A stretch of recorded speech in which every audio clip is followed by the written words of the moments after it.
अखण्डमण्डलाकारं व्याप्तं येन चराचरं तत्पदं दर्शितं येन तस्मै श्रीगुरवे नमः।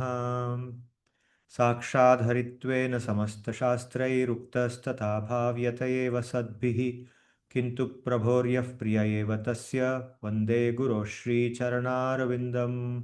यस्य प्रसादात् भगवत्प्रसादो यस्याप्रसादान्न गतिः कुतोऽपि ध्यायन् स्तुवंस्तस्य यशस्त्रिसन्ध्यं वन्दे गुरोः श्रीचरणारविन्दम्। नारायणं नमस्कृत्य नरं चैव नरोत्तमं देवीं सरस्वतीं व्यासं ततो जयमुदीरयेत्। सर्वेभ्यो नमः, सर्वेषां कृते नमस्काराः। We are now studying the Srimad Bhagavatam, Dashama Skandha. We have completed 3 chapters until the end of the last session. Today we are going to study the 4th chapter. Before I get into the 4th chapter, let me very quickly read a shloka which actually comes in the 31st chapter of the Dashama Skandha. This shloka is spoken by the gopis in praise of Krishna. And what are they saying here? It says, Tavakathamritam tapta jivanam kavibiriditam kalmashapaham Shravanamangalam Srimadatam Bhuvi Grinantiye Bhurida Janaha. Tava Kathamritam. Your stories are nectarine. Your stories are actually like nectar. They are nectar. And they are the source of relief for those who are scorched by misery. Tapta Jivanam means those whose lives are scorched by misery. Or more generally speaking, every living being in this material existence, actually, whether they realize it or not, they are suffering and there is misery.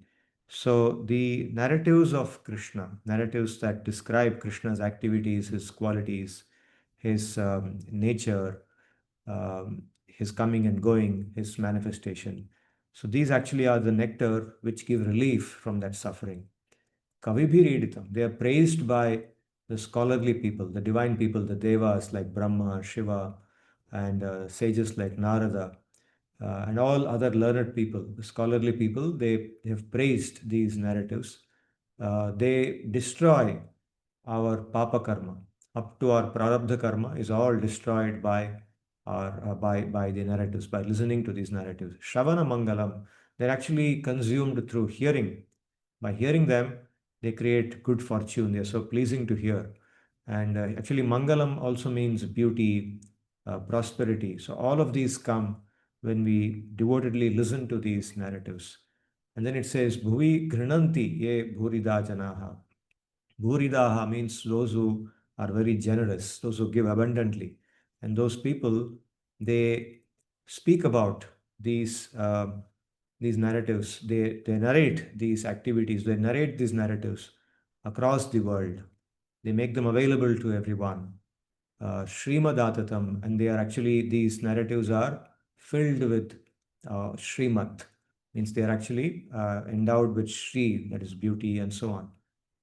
So this is the praise that the gopis give. This is a very beautiful shloka. Tava kathamritam tapta jivanam kavibhiriditam kalmashapaham shravanamangalam srimadatatam bhuvi grinantiye bhurida janaha. It's so poetically composed and also very meaningful, very deep in its meaning. It tells us why it is so important to listen to these narratives. And even though they just sound like stories, when we listen to them and contemplate upon their meanings, we get so much benefit and it gives us so much relief. It elevates us completely. So we are now doing that. Every session that we have, we are listening to narratives of Sri Krishna. In the last session, we heard this. We heard about how Vasudeva, he took the baby, the newborn baby that is Krishna, from Mathura to Gokul on the other side of Yamuna. And then he returned with the girl child. And the baby girl was born to Mother Yashoda. So he came back, he came to the room, and he placed the child next to Devaki, who was lying there on her bed. So then what happens? So as soon as, sorry, it should be Vasudeva, there's a mistake here. As soon as Vasudeva returns to the prison room, the doors close and the chains, they all lock by themselves. the baby girl, Yogamaya, begins to wail like a newborn child. So a newborn child, as soon as it's born, begins wailing. And then everyone knows that everything is all right. So the guards heard the wailing like they did earlier, and they ran to Kamsa and informed him. Then what happens? Then a very anxious Kamsa. Kamsa is actually waiting day and night. He knows that any moment, because he is aware of Devaki is carrying a baby in her womb, and he knows now that the time has come. He can see by her appearance that now she is about to deliver, and now the news has come. So he has been waiting in great anxiety for when will that eighth child come. And now he gets the news. He, falls out of his bed in haste. He doesn't get out like they normally do. He just falls out of his bed, tumbles out of his bed, and then he stumbles and he falls over himself. As he is, in that state of anxiety and confusion, he rushes to the room to kill the child, like he has killed the previous children. He's having his weapons in his hand. He goes, his hair gets scattered because he's lying on the bed, and he just jumps out. He goes in a haste and reaches the room, and he finds Devaki holding this girl child in her hand. So it doesn't occur to him whether it's a boy or a girl. A baby has been born, and that baby is going to be his killer. And he goes to take the baby from Devaki. At that time, Devaki, she pleads to Kamsa. She pleads to him, saying that, look, Bhaiya, you have been, actually, you're a very kind-hearted person, but somehow, by destiny, you have killed my six earlier children.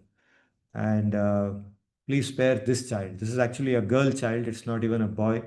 So it's a girl child. Please don't kill this child. Let this child live.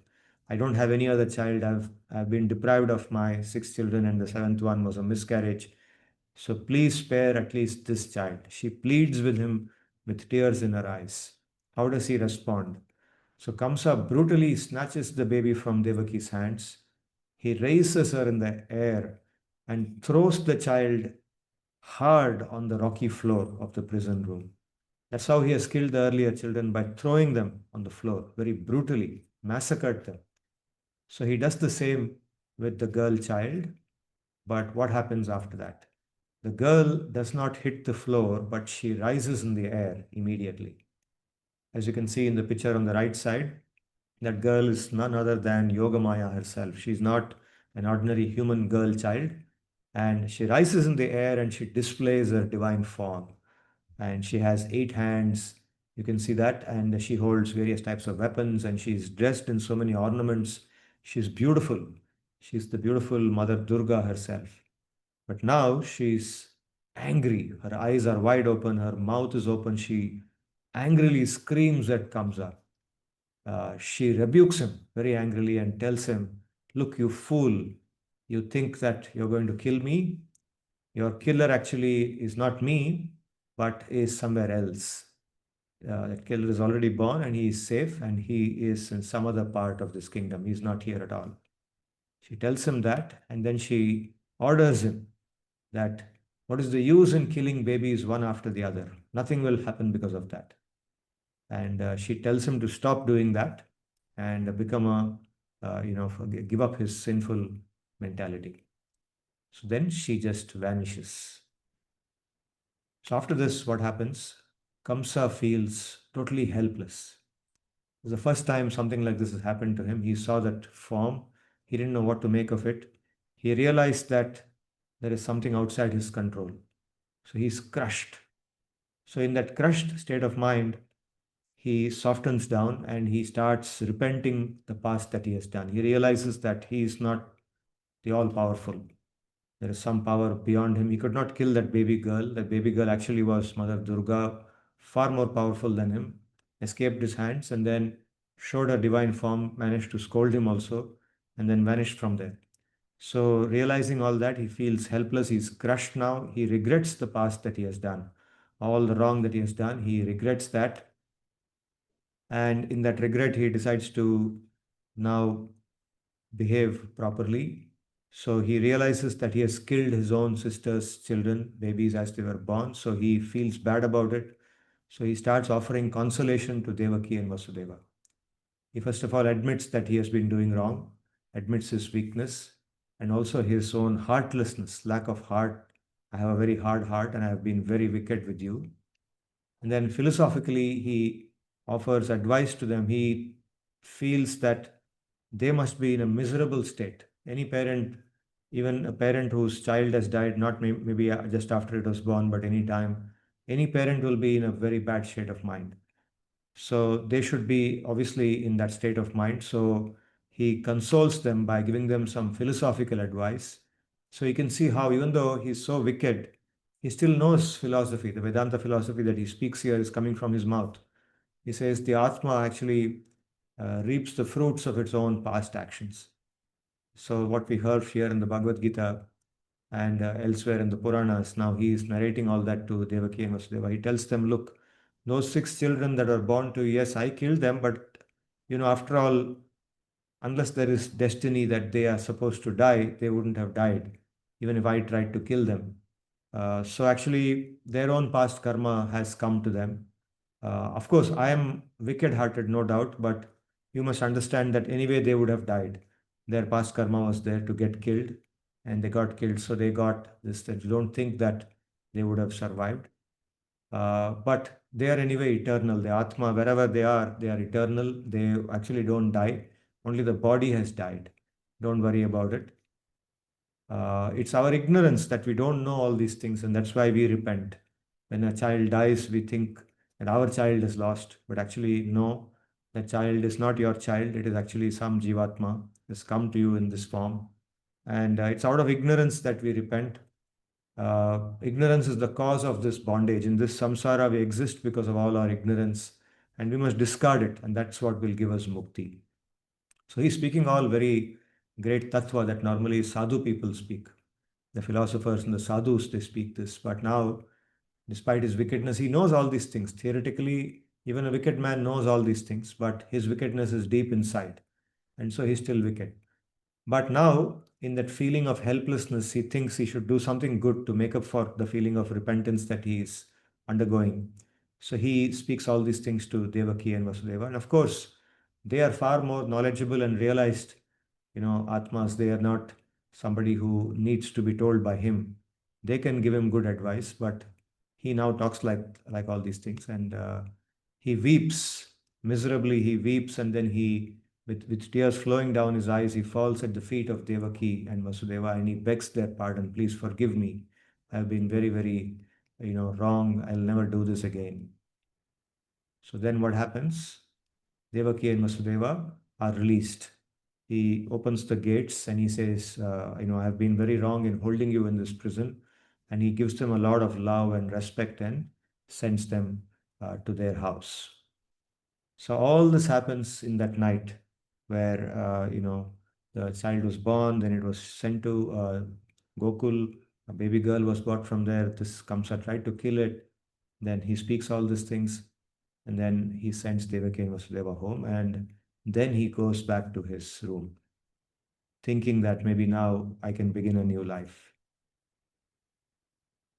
So Devaki and Vasudeva, before they go, they also actually, hearing all this from Kamsa, they are extremely happy, and they forget their past because they also, of course, being realized Atmas, they are spiritually very knowledgeable. For them, although losing the babies was painful each time it happened, and Devaki wants to save the girl child, still being spiritually very realized people, they have coped with it. They know how to cope with it. They have coped with it, and they don't have any grudge against Kamsa.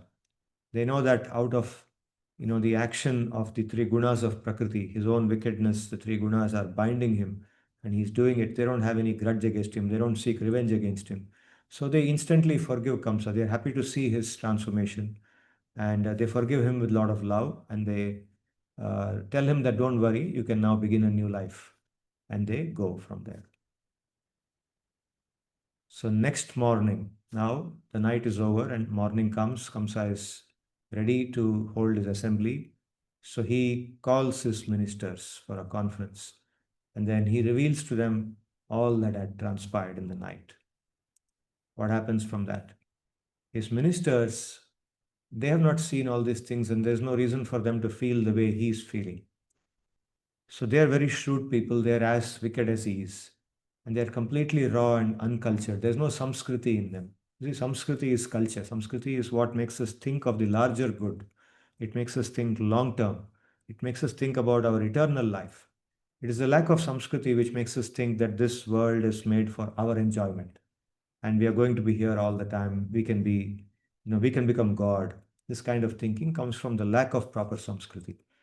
So his ministers are completely raw and uncultured, and obviously, they can make out in their perception that he is undergoing a temporary phase.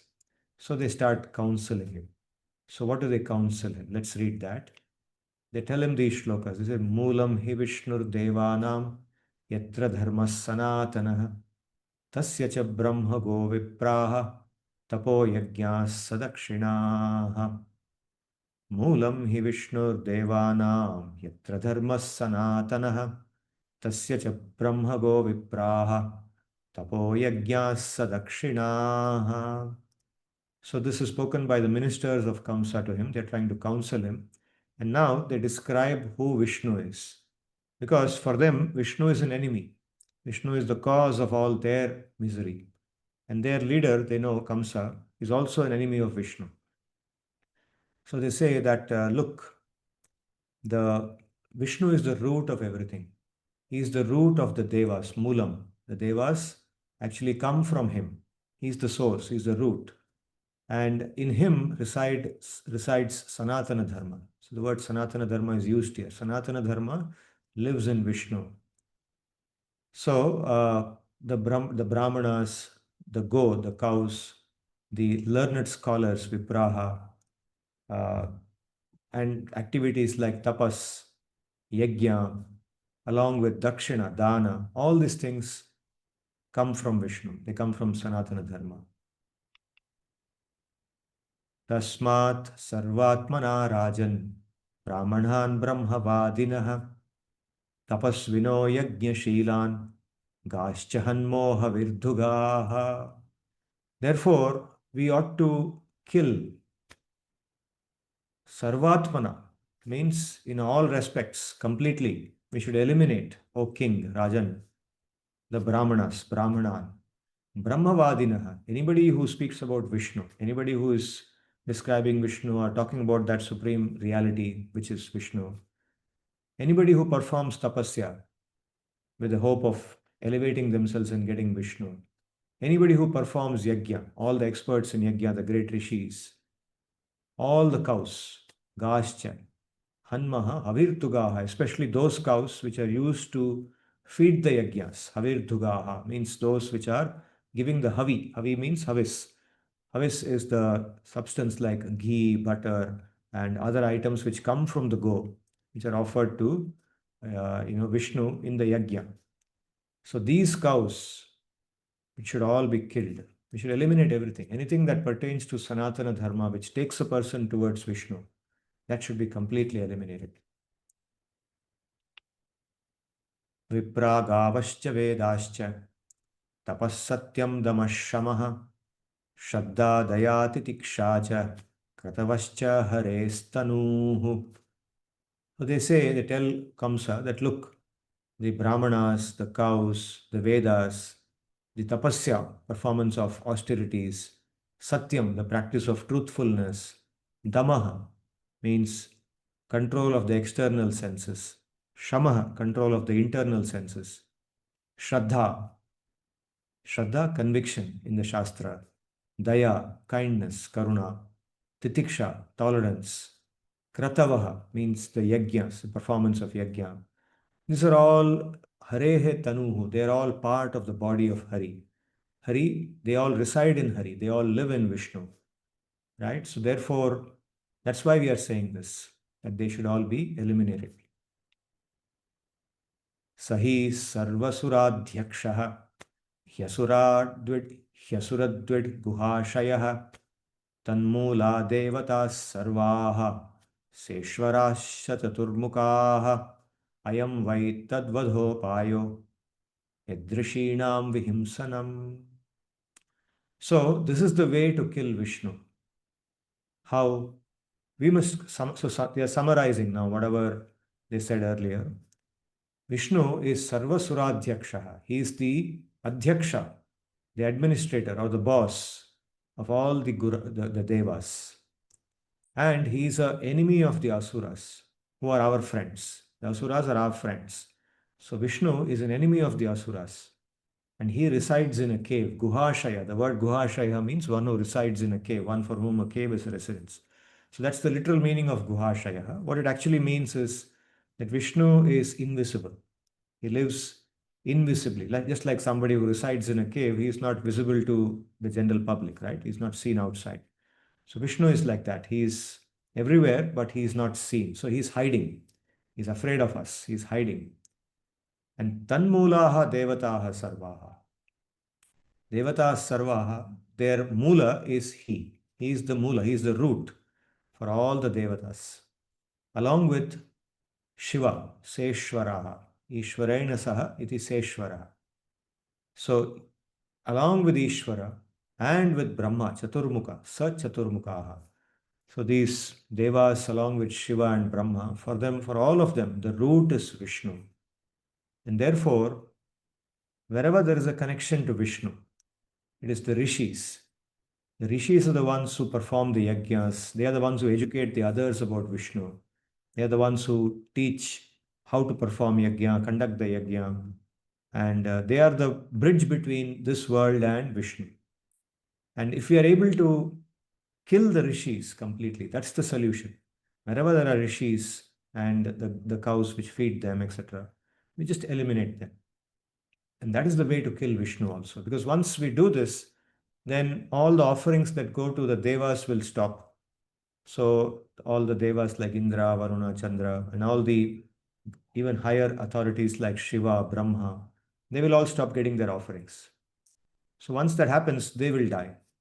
And once they die, then Vishnu also will not get any more offering. And Vishnu also will die. This is the way to remove Vishnu. Otherwise, we can't see him. How do we remove him? So this is the way to do it. Remove the source from where he gets everything, right? So this is the way that we should remove Vishnu. So let's now go about doing this. So this is what they are telling to Kamsa. So summarizing what they told him, they say that let's now eliminate. After saying all this, they say that let's remove all the babies that have been born, because it's said that your killer is elsewhere, that God has told you that the killer is elsewhere. So now it must be in the form of a baby somewhere in this kingdom. So all the babies born in our kingdom in the last 10 days, okay, not just last night, but we don't know when it was born, maybe last 10 days. So we'll remove all those babies. And they start praising him. Actually, it's sycophancy. Sycophancy means offering praise more than it should be offered, and unrealistic praise, extolling somebody beyond their limit, knowing that you are just exaggerating just to please that person. So it's insincere praise. So they tell him, look, Kamsa, you are actually superior to the Devas. We have seen you fighting with them. When you shoot your arrows and throw your weapons at them, they get injured and they run here and there. They're so scared. But you are so noble and dignified. When they panic and run, you don't chase them. You let them run. When they come back again to you, then again you will fight with them. That's your nobility. You're so dignified. So don't trust all these people. These devas are completely untrustworthy. Now you have pardoned, or you have shown so much love to Vasudeva and Devaki, who are actually his bhaktas. So you have trusted them, but don't trust them. Trust us. Listen to what we are telling you. We are telling you for your good. We are your well-wishers. So, in summary, Vishnu is the root of the Devas and he must be killed. So, to kill him, destroy the people and the activities who are related to Sanatana Dharma, like the rishis, the brahmanas, the cows, and so on. So, they give him all this advice, and then Kamsa makes a U turn. So, it's less than 24 hours. Just last night, he had completely changed from what he was earlier. He'd given up his wickedness at that moment, said very kind words to Vasudeva, Devaki, wept in front of them, touched their feet, begged for forgiveness, promised them that he would be a different person, given them so much love, received their love, and freed them. But now he makes a complete U turn. Instantly listening to them, he orders the killing of all the brahmanas, the babies, the rishis, and everything in his kingdom. And this order goes out. So the last shloka of the 46th, the fourth chapter of the Dashama skandha of Srimad Bhagavatam ends like this. It's the 46th shloka. Ayushriyam yasho dharmam lokanashisha evacha hanti shreyamsi sarvani pumso mahadatikramaha. It describes Kamsa and people like Kamsa. It says, when a wicked person or anybody, even we, when we offend a saintly person, mahat atikramaha, when we offend anybody engaged in the activities of dharma, okay, saintly person does not mean a person who is wearing saffron colored clothes and who has gone to some other place and he's sitting there and meditating and only doing some very spiritual kind of activities which people think is spiritual. It's not that. Anybody engaged in Sanatana Dharma, engaged in the activities of Dharma, anybody who's worshipping Vishnu, anybody who decides to follow, give up their activities which are not proper and follow the proper Dharma. So anyone like that has got saintly qualities in them and following saintliness, that is a Mahan. Okay? And who does activities which hurt those people, activities intentionally aimed at hurting them, insulting them, putting them down. Okay, sometimes we see this happening. So this is called Mahat Atikramaha. Such a person is called a Mahat Atikramaha, means a person who attacks them. Atikramati, Atikramati. So such a person, what happens to that person? Ayush Shriyam Yasho Dharmam, their lifespan, Shriyam, their beauty or their wealth, their fame, Yashaha, their dharma, all the punya that they have done in the past, if at all they have done any punya, their ability or their eligibility to go to a higher loka like Swarga Loka or Tapoloka in their next birth. Lokan means the access to a better existence in the future through the punya they earned. Ashisha, all the blessings that they might have received in the past, the good fortune that they have earned through their earlier activities. Hanti Shreyamsi Sarvani, all these are killed. Okay, when a person insults a saintly person, all these things, their lifespan, their beauty, their fame, their punya, their eligibility to go to a better state of existence in the future, all the blessings they have received from good people, all these are immediately killed. Shreyamsi. Shreyamsi means those things which do good to us, all those merit that we have earned, all that is immediately destroyed.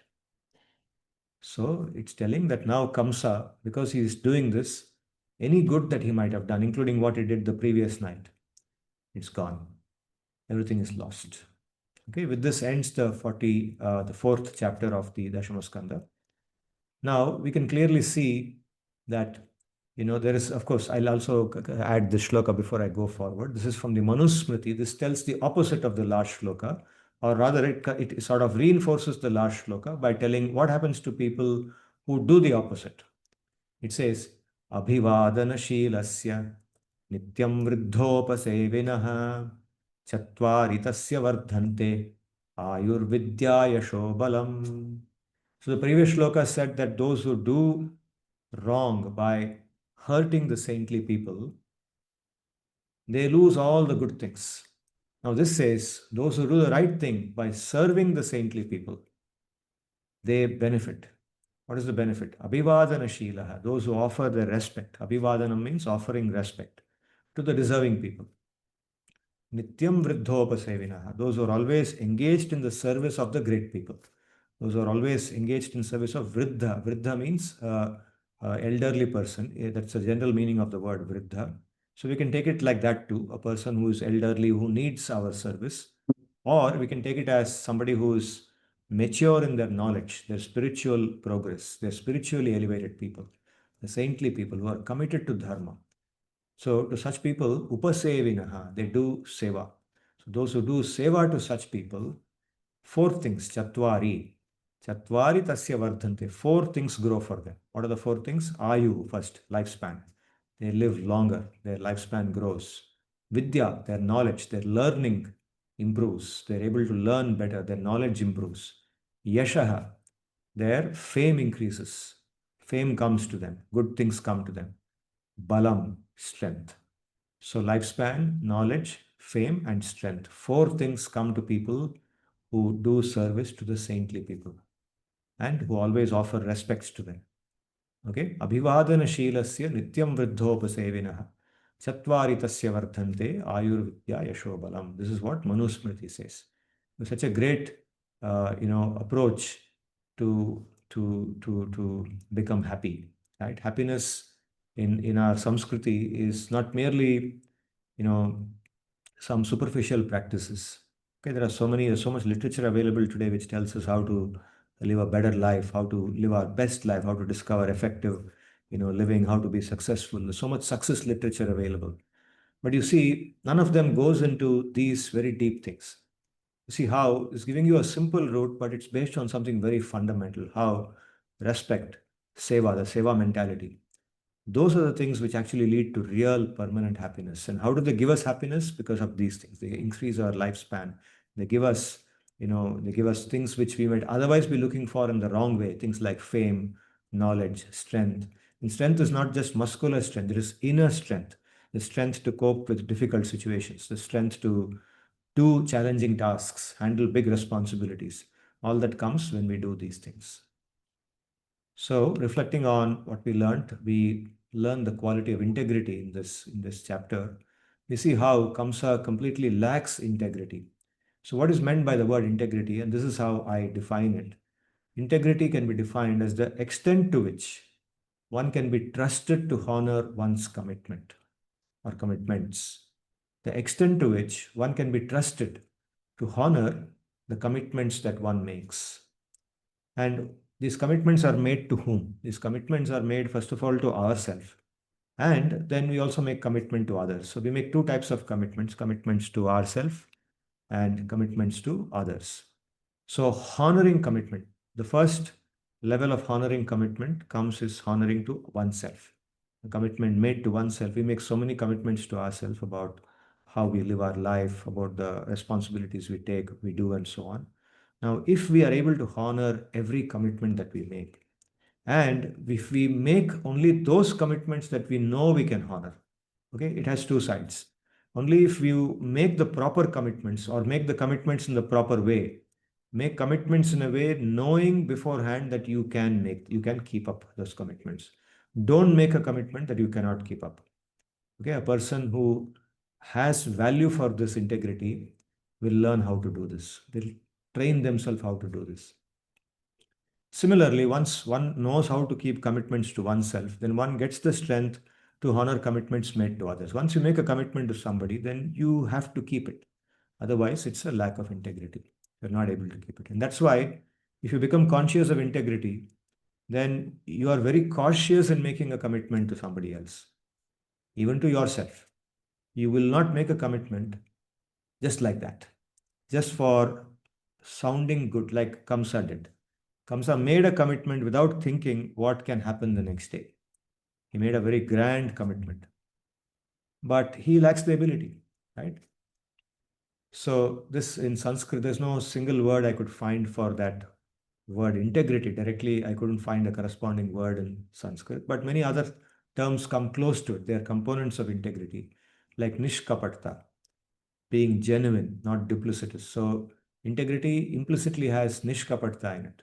Similarly, a term satyanishta. Satyanishta means one who is committed to honoring the truth at any cost, whether it relates to a commitment made by them or to speaking a truth when the situation comes.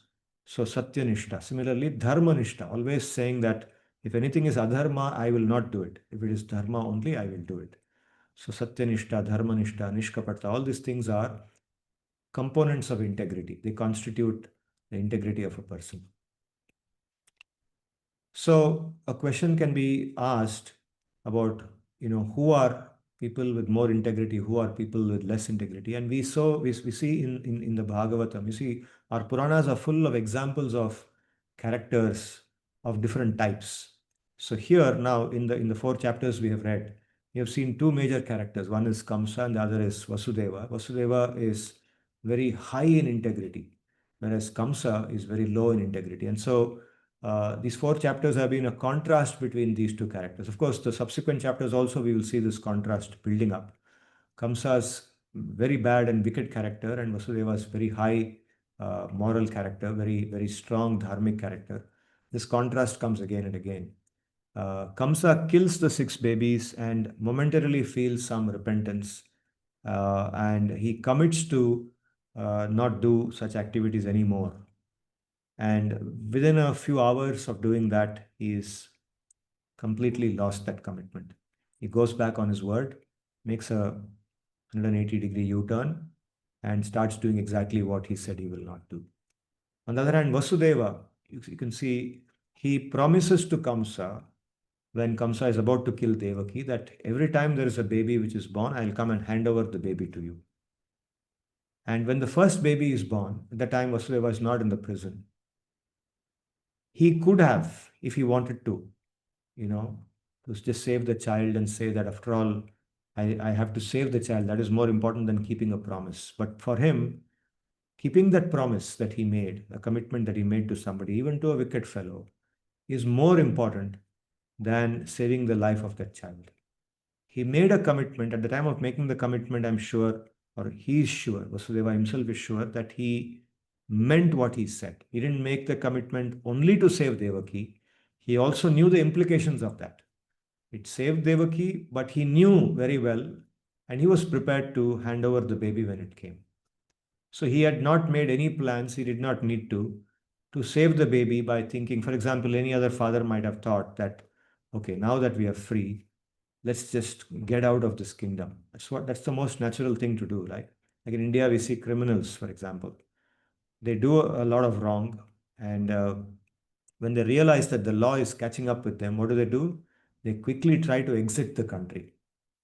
Of course, the police also are smart, and when they know that the criminal knows that they are being pursued and they can get caught anytime, they will try to exit the country. So they immediately, spread the message, and they all the airports and the customs people and the the everything, everybody is informed that this might happen. The immigration people, everyone knows that this might happen. So watch out, this character will come. So they block that person's exit. But even then, we see some characters, some big, very big, very big names. They have left the country and they are in some other place. And now the government is trying to get them back, right? So Vasudeva could have also done that. And he is not a criminal. He's trying to save his child from another criminal. So there was nothing ethically wrong if he did that also. But Vasudeva's ethics is so deep or so elevated that even with that guarantee that he will not be held unethical if he escaped to save the baby's life, he still says, no, I've given a word and I should keep it. So he goes with that baby to Kamsa, and Kamsa is shocked when he sees that. Kamsa is so unethical that he can't believe that somebody will do this. So when he sees Vasudeva has come with the first child and he says, now please kill this baby. So Kamsa says, I'm really touched by this action. So I will not kill the baby. After all, it's the eighth child which is meant to kill me. So please take it back. So you can see this contrast in integrity between Kamsa and Vasudeva. And clearly, we have a role model to follow. How high do we want to go? There is no limit. And Vasudeva is at that highest limit. Now, why do we not honor in our own life, each of us? There's so many instances in life where we made a commitment to ourselves or to others, and we did not keep the commitment. What could be possible reasons? I've listed a few. I would like to hear from you too what you think it is. You don't have to tell me what you committed and did not keep, but you can just share why people in general don't keep a commitment. What came to my mind, I've listed a few reasons we can reflect on. The first is a very weak intention or no intention at all. We made a commitment which was completely incongruous with our intention.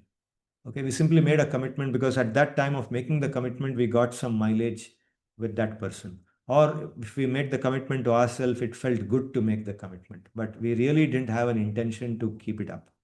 We really didn't think it was worth keeping it up.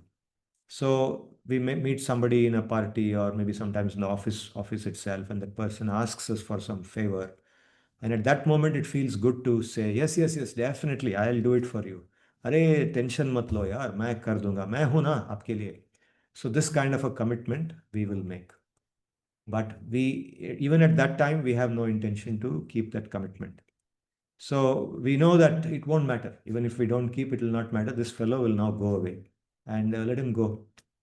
And it sounds good because people are seeing also when I'm making this commitment. It feels good to speak like that. So first is no intention. We make a commitment and it's completely incongruous with our intention. The second is we may have an intention to do that thing, but we don't realize that we lack the ability to do it. We lack the ability in reality, but we didn't realize it while making that commitment because we wanted to sound good. And we also intended to do it. We knew that if we did it, then it'll make us look even better. So our commitment is incongruous with our ability, and there is lack of prudence in us. Prudence means that caution, that discrimination with which we judge our own ability before making the commitment. And ability here means the resources that are required to make the commitment. For example, to be able to keep up the commitment, you must be having enough money. If you don't have that, for example, you promised to give somebody a gift. Okay, at that moment you promised because it felt good and you thought somehow the money will come, I have enough money. But then you realize that you already have so many other, burden on you to fulfill and you don't have enough money. It's not the right thing to spend on this. Or you lack the knowledge to be able to deliver whatever that commitment involves. Or you lack the skill to do it. So ability includes all of these things. If you don't have any of these things which are required to do that, then that thing cannot be done. But while making the commitment, that ability, that prudence was not there. And finally, uh, the ignorance of the consequences of not honoring, consequences of honoring or not honoring that commitment. Okay, maybe you probably were not having the resources or something, you didn't think about it, but you also did not think, you didn't have the caution in you because you didn't realize that if I did not fulfill the commitment, then what would happen? What is the consequence of that? Maybe you thought in a shallow manner that, okay, this guy, after all, is like me. What will he do? He'll probably get angry. Okay, we can deal with that. It's not something big. Or he's some young guy. What can he do? Kuch nahi karega. Let him go and say whatever he wants. It doesn't matter. So that's all for you. That is the only consequence. There's nothing more than that. That ethical aspect that, I have now scored a point of lack of integrity. I've earned some more integrity lack or integrity negative points. In the larger frame of this universe, in the larger perspective of dharma, I've done something extremely wrong. That perspective is not there. So the ignorance of the consequences of not honoring or honoring.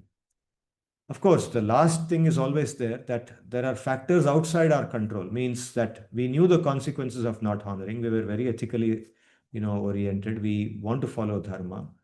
But sometimes, suddenly COVID happens or suddenly something happens. There is a flood. Forget about COVID. There's a massive flood. There's rainfall all over the country going on. There are floods everywhere. The roads are damaged. And at the time of fulfilling the commitment, when you want to fulfill the commitment, you are unable to do so because there are factors which were not foreseen. They suddenly turned up and they're outside our control. But we have to be careful in saying this because sometimes we use this as an excuse. We fool ourselves. It's not true, right?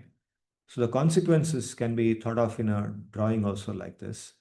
When we have integrity or we lack integrity, integrity has an influence on the trust in ourselves. And the trust is about who trusts us. One is our own trust in ourselves. I trust myself or I don't trust myself. That is most important.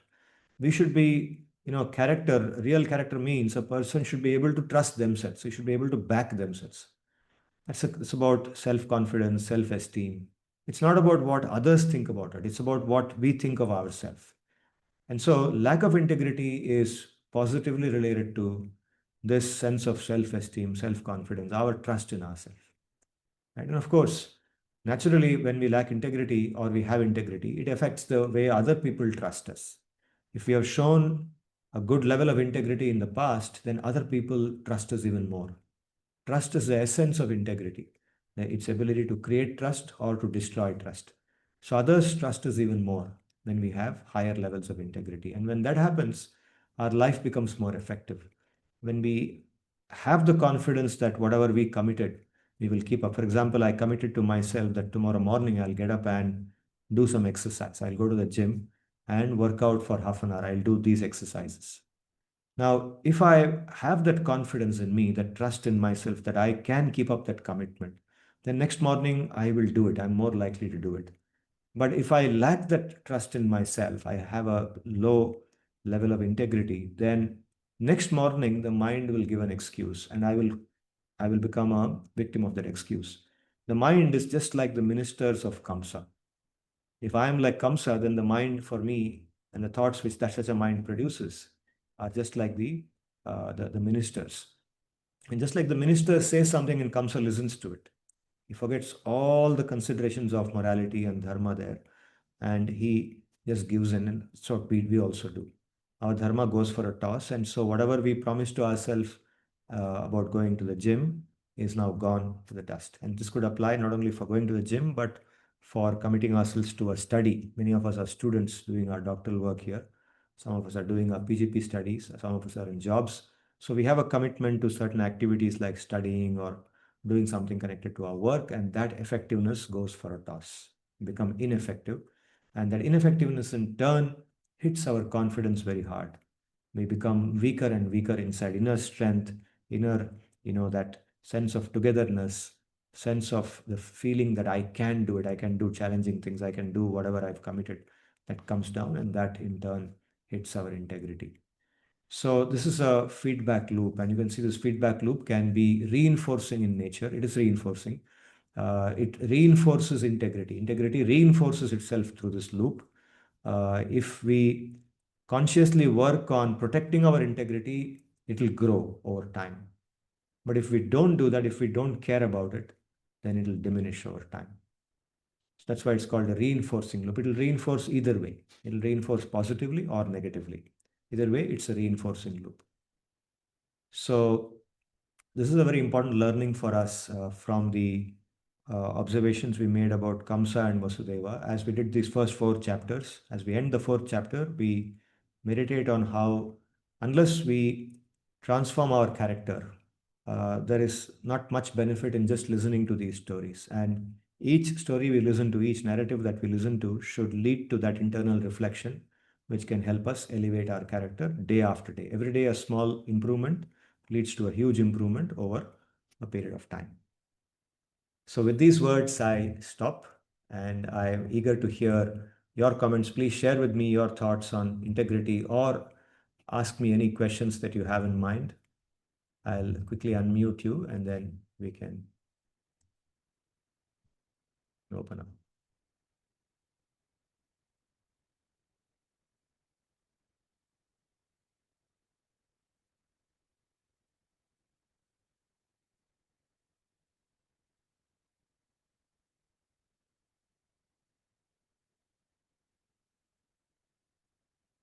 Anyone?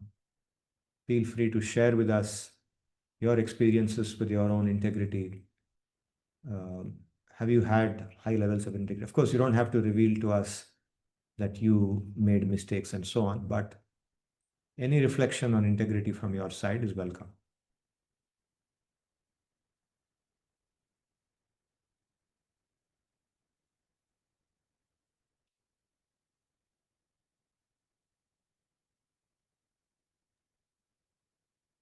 Pranam, sir. Sir, my question here is, why does a human being need to change his stand? If I take example of Kansa, why did he succumb to that pressure? Like when Dev Maya was speaking to Kansa, he took one stand, and then when other people speak to Kansa, his own, inner circle of ministers, he changed his stand. I understand as a human being, I also change my stand, and sometimes instead of inner circle, I have my own demons that I have to work on. So my question is, it's easier to understand, but why it becomes so difficult on the spot, on the line? That is my question. Like that is what I'm wondering about. Well, when we heard the 16th chapter of Bhagavad Gita, we heard about the Asuri qualities. Okay, Asuri qualities and Daivi qualities. Daivi are the divine qualities, Asuri are the demoniac qualities or evil qualities. So both divine and demoniac, Daivi and Asuri qualities, or Daivi Sampat and Asuri Sampat, exists in us because of our past lives. We have done so many things driven by either good thinking or bad thinking, and driven by our desires, various types of desires to enjoy this world. So those desires have built up in us tendencies which can be positive, uplifting, divine, which can be negative, downgrading, demoniac in nature. So these tendencies which are demoniac, these asuric tendencies, asuri sampat, is what makes us weak, which is what makes us or prevents us from keeping our commitments. When the time to keep the commitment comes, then we lose heart and we decide to go back on it. Even before we make a commitment, sometimes we intentionally do wrong. This tendency to intentionally do wrong, knowing that it is wrong, this comes because of those asuri qualities. Like if I lie to a girl, suppose I'm in love with a girl, and let's say I am 40 years of age, and that girl is only 25. But somehow I want her, so I tell her I'm only 28 years of age. Okay? I'm just giving an arbitrary example. I'm not talking about any particular person. So just think, I've, we see these kind of things in this world, right? It's not uncommon. So this comes because of that demoniac nature inside, that asuri quality which wants us to do these things and which makes us think. See, how do asuras think? Asuras don't think they're doing wrong. That person who's doing like this thinks that they are doing something very smart. He's foolish. That person is a foolish guy. He's completely foolish idiot. But that foolish idiot thinks he's a smart guy. But he will suffer. He doesn't see that he's going to suffer in the future. Such people suffer eventually, right? We see that. We see suffering coming to them. Nobody likes them. Very quickly, that lie falls out. When you lie like that, when somebody lies like that, I'm just giving some arbitrary example there. But any kind of lie, this applies not only for that, but any kind of lie, it falls out after some time. And then what will people think of that person? They don't want to anymore talk to him. They want to keep him away because they know he is wicked. So, unless that person consciously cleans their heart, they look inside and they clean their heart, they have to make an effort. They have to say that, no, I will not do, I give up that tendency, completely give up. They have to become very reflective, very introspective. So, when I say they, I mean we, each one of us, including me. Everyone has to look within themselves, identify their own asuri qualities, and give them up. That's the way forward. I don't know if I've addressed your question. Yes, sir, you have addressed it, sir, and I understand that, sir. So I think being in company of good people and doing Hari Kirtan, Nam Jap, and spiritual activities will slowly help us get away from that tendencies. Provided This is provided while doing those activities, there is an intention, a genuine intention to change. If the genuine yes, intention to change is not there, then those activities also will be like that. In the company of saintly people, that wicked person will do wicked things if the intention to change is not there. So while doing those activities, one should do them with the intention to change. One should see them as a means to change, not just for recreation. yes, sir. Yes, sir, it makes sense. Thank you, sir.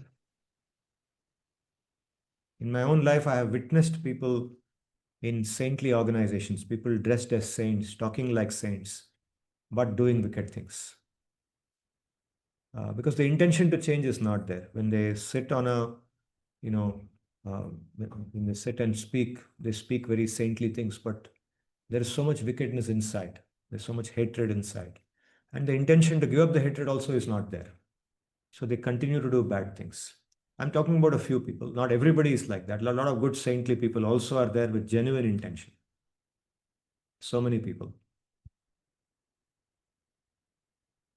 Yeah, Sarthak. Pranam, sir. Pranam. Pranam. Sir, on as a follow-up to this question, I wanted to ask if there is a Shastra prescribed way for penance for not honoring your commitments. So you have made some commitments, but for whatever reasons, you could not have honored it. So is there a Shastra preferred or a That's called, Shastra advised penance? that's called parihar or prayaschitta. It goes by the name parihar or prayaschitta. Prayaschitta is done when you are not able to keep a commitment that you have made or something that you are ordained to do. Like, for example, in our Shastra, in Smriti Shastra, even in the Veda, Brahmanas have to do so many activities, Kshatriyas have to do so many things, or some things has to be done in a particular manner. But because of some reason, it doesn't happen, either because of intention or because of ability or because of factors outside their control. The thing doesn't happen the way it's supposed to happen. Activity is not done, commitment is not kept, a promise is broken. Then prayaschit is done. There are procedures of prayaschita which involve tapasya, giving up something, fasting, or parting with some, giving a dan to somebody of something. This is called prayaschita. Prayaschita is aimed at destroying the past karma, the papa karma that comes from breaking a commitment, the papa phalam, the fruit. Of course, I should add to it that in the path of yoga, karma yoga, jnana yoga, bhakti, particularly bhakti, there is no need to do prayaschita. Even if somebody makes a mistake, if the person is sincere on yoga, then prayaschit is not required because the path of yoga takes care of destroying the papa karma, even if it is produced unintentionally. A person who is sincere on the path of yoga will never do papa karma intentionally, but sometimes it may happen unintentionally. But if that happens, prayaschit is not required. The path of yoga, which is connecting with Bhagavan, that protects the person. And among the paths of yoga, bhakti is most powerful. Uttama bhakti is the most powerful path. It instantly destroys papa if it is done sincerely, genuinely. So, sir, is it true for the sadhakas as well, or only the Yes, siddhas? it is true for the sadhakas, right from the people who are already Shuddha are free from pap anyway. But I'm talking about the sadhaka who begins from day one. If the person is genuine in their heart, like I answered in my previous question to what Swapnil was asking, it's not about just doing the activities externally. It's about doing the activities with the genuine intention that I want to change. I want to give up those bad things. It's about requesting Bhagavan to give me the strength to give up those bad things and saying, please take away those bad things from me.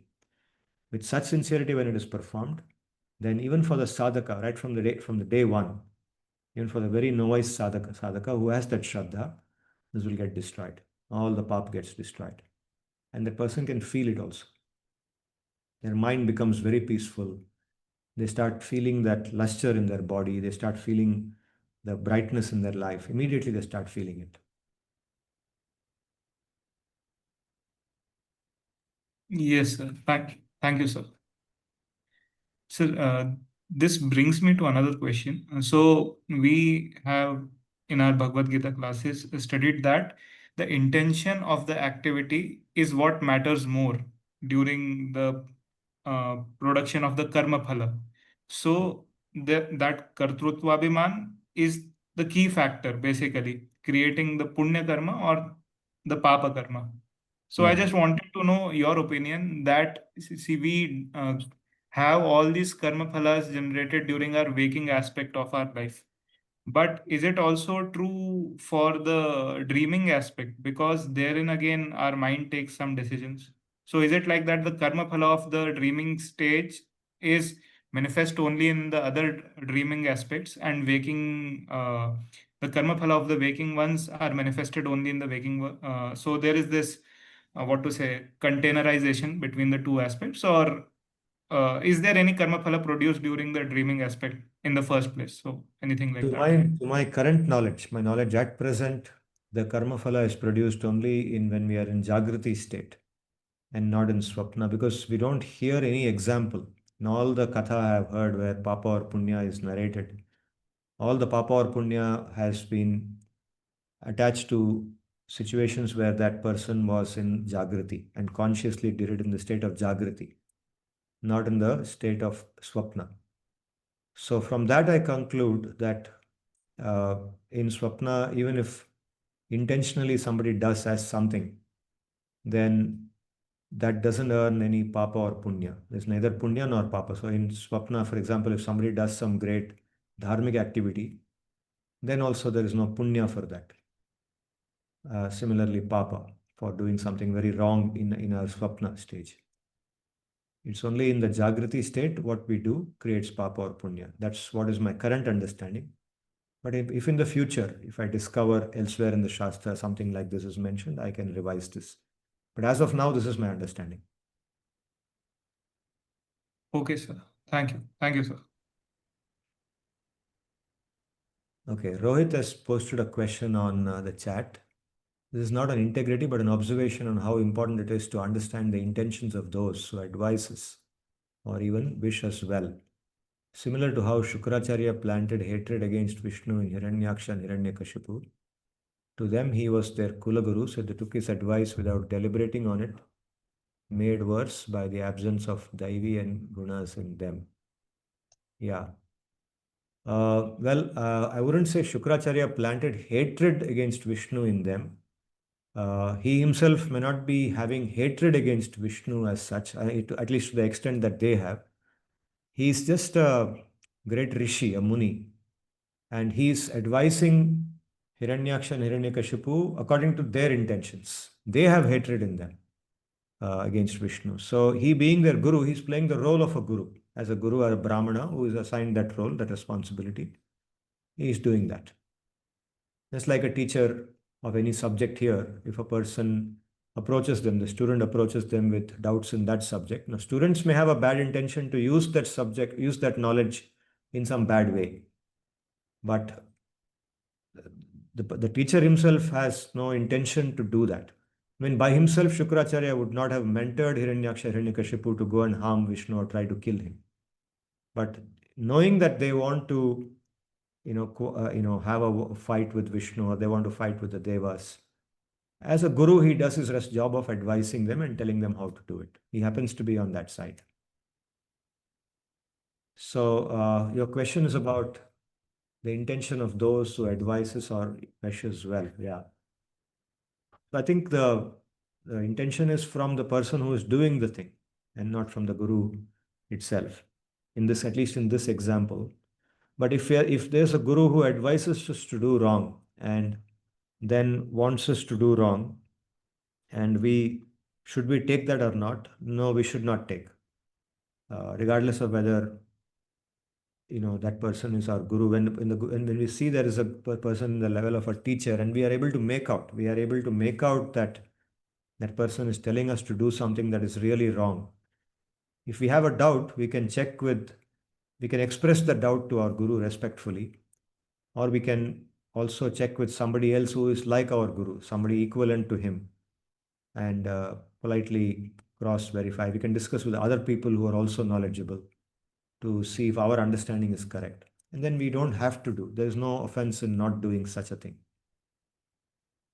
Jayashri has raised her hand.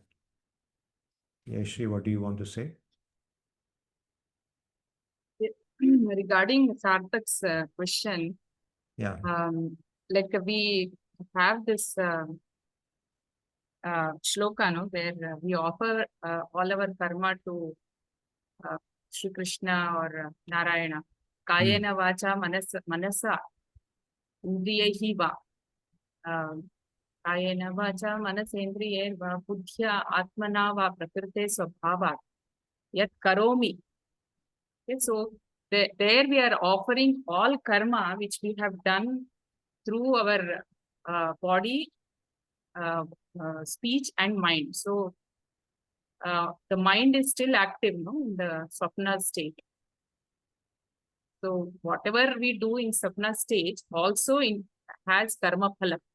Now, whether the karma phala will express in the swapna itself or in Jagrati, that we don't know. So that's what I want to do. Have you heard in some other lecture by any sadhu or something that karma phala is earned in swapna also? Although this shloka says kayena vacha manasa indriyahi va.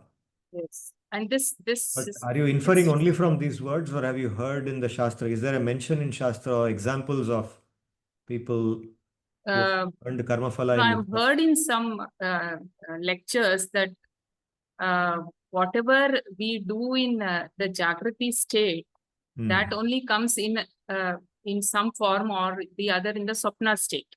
Yeah, that is fine. The So, experience. right. Experience of swapna is influenced by what we do in our Jagrati state, no doubt, because it's linked to Yes. our samskaras. Yes. Our activities in our Jagrati state, they create samskaras. And those samskaras reside in a for a subtle way. Yeah. right. So for a person who is always thinking bad, his swapnas also will be are likely will be are likely to be in that negative state. Yeah. So they will definitely have their own karma phala. No, whether they really have phala, because the reason why, see, why does any karma phala come? Karma phala comes because our actions influence other entities. Like when I kill a living being, I'm killing that being, I'm putting an end to its life. But in my swapna, if I kill a living being, I'm not harming anybody. I'm only having a experience of killing somebody, which is a wrong thing. That's all. Even the intention of even the thought of killing somebody is also considered a karma only. Even Yeah, but because such a action, just the intention by itself, if the action is not performed, I don't know if it leads to the same karma phala. Just like if I have the intention to worship Vishnu, but I don't worship Vishnu. If I have the intention to do japa, but I don't do japa, then will I get the benefit of doing japa? I won't, right? The intention to do japa will only favor my doing japa in the future. It will increase the probability that I will do japa. But only when I do the japa, I will get the benefit of japa. In the same way, if I have an intention to kill someone, but I don't actually kill that person, then why will the karma phala come to me? The intention was in my mind, and that person is not affected by my intention itself. He's only affected if I kill that person, if I kill him. So why will the phala come? So same thing applies in swapna too, isn't it? No, the phala, see, any karma phala comes when we connect our atma, because we don't understand our atma. Whatever our mind is our atma right now. We understand to some extent our mind. So we are also connecting our mind to that action. So it will have its phala. So that way. I think the phala of what happens in swapna is probably a reinforcement of our samskara. That's all. Means it doesn't leads to karma phala or in the sense of punya and papa. The result, when you say phala, the result will be not in terms of punya. Punya papa are specific types of phala which give our future experience of happiness or misery. If it's punya phala, it gives future happiness of future experience of happiness. Papa phala creates future experience of misery. But just an experience in the swapna probably just creates further samskaras. It only reinforces existing samskaras. I'm not sure it creates papa phala or punya phala. See, that way anything has phala. Phala means an outcome, right? Right. So we should look for examples. So to sort of come to a proper conclusion, we should see if in the Puranas, anywhere in the Shastra, are there examples of any character getting either punya or papa because of something that they did in the swapna. All the examples we have heard so far are examples which are done in the Jagrati state. Correct? So let's find one example where from punya or from a swapna activity, some punya or papa came. Then we can make a more conclusive statement. Sarthak, you have a point? Yes, sir. Sir, so in the discussion that we had so far, so my thought process was somewhere more aligned towards what ma'am said, and my reasoning was that the entire spiritual pursuit is ultimately, or what to say, the first step is the purification of mind. So all of the activities, so like you said, that it should not be external. It has to be internalized.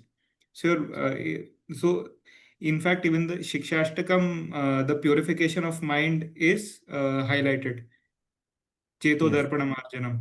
So again, as ma'am said, even I felt that if I have that intention, so then it will create that samskaras in mind, as you said. So that can be a punya phala or a papa phala. For example, in bhakti, although we say bhakti to be ahetuki, but it is said that it may be because of the accumulation of a lot of punya phalas in the past births, and now it is manifesting as bhakti.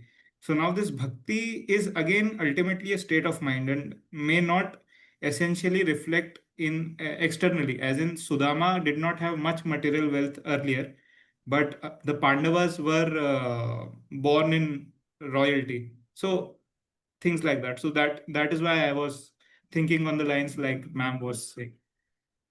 See, for people like Sudama, Pandavas, etc., their wealth and so on are not really an effect of their past karma. They need not be.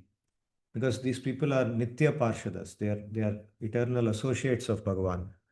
And they manifest themselves, they are manifested by Yoga Maya just to assist Bhagavan in his Leelas. For others who come to bhakti, punya is not a cause of bhakti. Punya is favorable to bhakti, means it makes a person think in positive ways, it can help a person to think in positive ways, or sometimes punya can be unfavorable because punya gives a person with a lot of wealth, power, strength, and that can lead to arrogance. So punya can be favorable to bhakti, it can be unfavorable to bhakti as well. But punya can never be the cause of bhakti. Bhakti comes, the cause of bhakti is called ahaituka because it comes by the kripa of a bhakta. So if at all you want to assign a cause, its cause is bhakta kripa. Some bhakta felt that we should get bhakti. It will be so nice if this person also gets bhakti. And with that thought, Krishna honors that. My bhakta wants this. So he gives the other person also the seed of bhakti. Guru Krishna prasade pai, bhakti lata beej. That's another statement. So, ahaituki specifically, the specific meaning of ahaituki is that it is not connected to, it's not an outcome of our actions, past actions or past punya. It's a specific meaning of ahaituki. And there are deeper meanings also, which mean that it is not, pure bhakti is not motivated by the desire to achieve anything. It's motivated only by the desire to serve. That can be another interpretation of ahaituki. The ahituki could also mean causeless mercy. What is meant by causeless? Like transcending the balance of the karma, like the God directly, even though knowing that the human has done something wrong, there is still some causeless mercy. Ahutiki, So could that this be? word, so what does it specifically mean, causeless? Not having a cause, like we cannot have a cause and effect to that particular thing. So why does it come then, bhakti? How does it come? Why did it suddenly come to somebody? To whoever it came. So again, coming uh, back to Swapnil's, sorry, Swapnil, please continue. no, I was thinking, sir, maybe bhakti comes to somebody and it doesn't come to somebody because of some causeless mechanism. Like we cannot logically say this is the cause for this particular action. Is it arbitrary, something random? Random. That's random, like we see random phenomena in this world. Raindrops fall and they randomly fall everywhere. Is it like that or? Yes, I think so, sir. Like logically, rationally, we cannot find out an answer, but somehow it comes. Maybe since we cannot find it rationally, we say that because of past life karmas, it could have been. We say we give that logical explanation also. So, Yeah, so ahaituki actually means the most direct meaning of the word ahaituki, causelessness, means the normal cause of good and bad is not for bhakti. Normally, punya and papa are explained, or you can see good fortune and bad fortune or bad misery is explained because of punya and papa. Here, punya and papa don't play a role. If somebody has developed an interest in bhakti, then somewhere some bhakta, some saintly person has in their mind decided or felt that there should be, this person should also get bhakti. This person is suffering a lot. So this person should get attracted to bhakti and they will benefit. So somebody thought like that, and Krishna and his Antaranga Shakti, they decided to give that person a chance to come towards them. So a seed or a small faint element of bhakti appeared in them, and they became attracted to Krishna, to Bhagavan.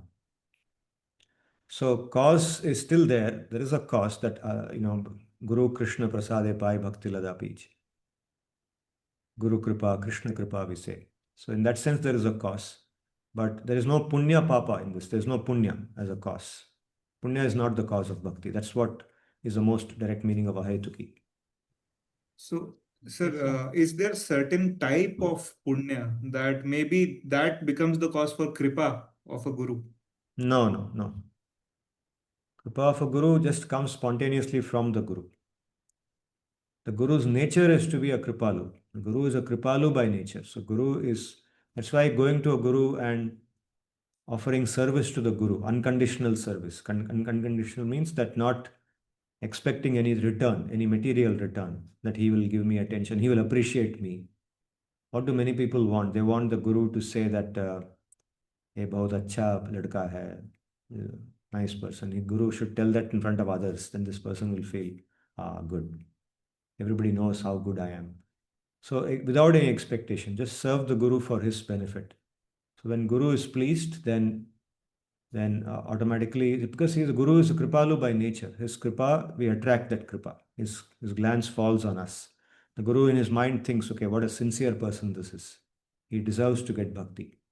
So when that thought comes to guru's mind, then automatically Krishna becomes attracted to that person. And this can happen to somebody who is not our guru at that time, any saintly person, any sant who is dear to Bhagavan, any bhakta. You follow? So such a person, when we do Yes. service to them, and they feel out of their kindness, because they are very kind by nature. Yes, sir. Kindness, they feel that, okay, this person is so genuine, this person is so sincere, they should get bhakti. Then Krishna then gives that bhakti to us. So it is not, even that kripa is not an outcome of punya. What can be an outcome of punya is good qualities in us. The tendency to do saintly things, or the tendency to go towards a saint. That tendency can be an outcome of punya of the past. That's all. Such tendencies we see in people, no? Some people are naturally attracted to saintly people. Yes, sir. So this also brings me to one more question. So there is this observation that I have made. So there could be some people, maybe not a lot of people, but there could be some people who wish to, who harbor in their minds the desire that okay, they should have a vigraha that they can serve on a daily basis, and that they would try to maybe say make arrangements in their lives in such a manner that this becomes a conclusion. Now we also see there are many pandas in temples who basically who see money as the primary thing, and they are simply using the vigraha for that purpose. So they have got this opportunity to be in such a place wherein they can devote their life towards that vigraha seva. But that seva bhav is quite dormant, if not absent. And what is driving their behavior in a day-to-day sense is how can I make more money out of it.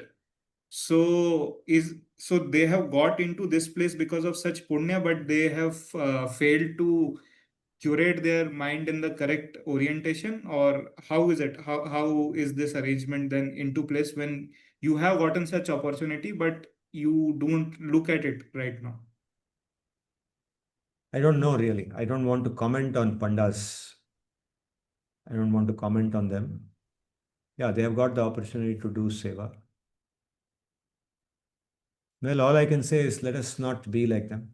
We are not pandas, so let us be what we are, and do our best to cultivate those qualities that Sri Bhagavan will like. And let's be what Bhagavan wants us to be. Leave the pandas, let them be what they are.